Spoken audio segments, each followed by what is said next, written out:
I rise to apprise this august House of certain recent developments pertaining to Bangladesh.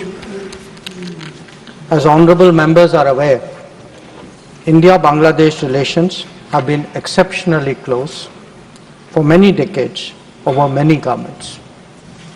Concern about recent violence and instability there is shared across the political spectrum. Since the election in January 2024, there has been considerable tension, deep divides, and growing polarization in Bangladesh politics. This underlying foundation aggravated a student agitation that started in June this year. There was growing violence, including attacks on public buildings and infrastructure, as well as traffic and rail obstruction. The violence continued through the month of July.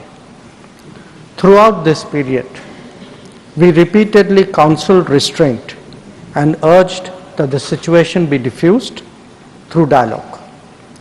Similar urgings were made to various political forces with whom we were in touch.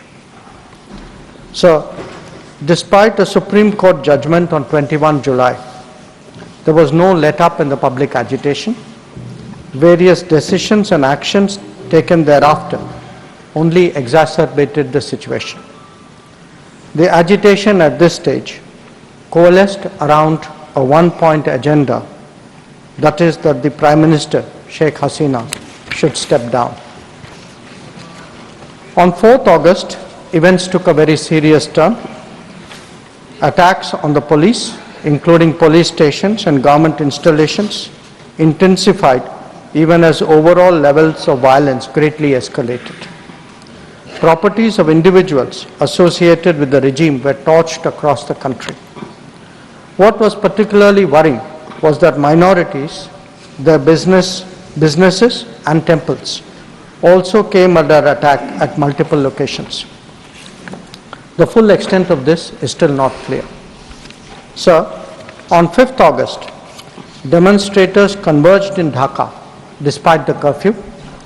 Our understanding is that after a meeting with leaders of the security establishment, Prime Minister Sheikh Hasina apparently made the decision to resign. At very short notice, she requested approval to come for the moment to India. We simultaneously received a request for flight clearance from Bangladesh authorities. She arrived yesterday evening in Delhi.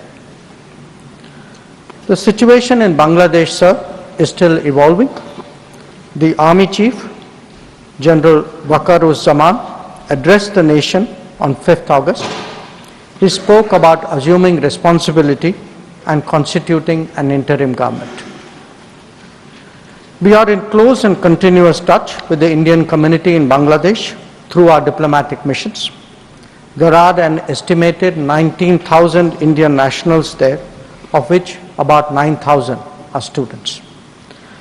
The bulk of the students, however, have already returned to India in the month of July on the advice of the High Commission. In terms of our diplomatic presence, in addition to the High Commission in Dhaka, we have assistant High Commissions in Chittagong, Rajshahi, Khulna and Sylhet. It is our expectation that the host government will provide the required security protection for these establishments.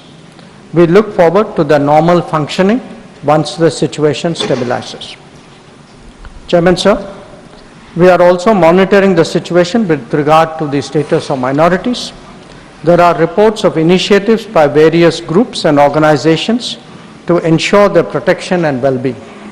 We welcome that, but will naturally remain deeply concerned till law and order is visibly restored.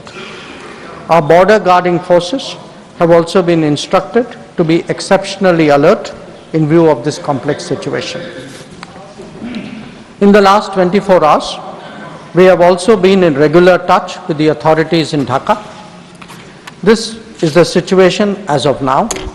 I seek the understanding and support of the House in regard to sensitive issues regarding an important neighbor on which there has always been strong national consensus. Thank you.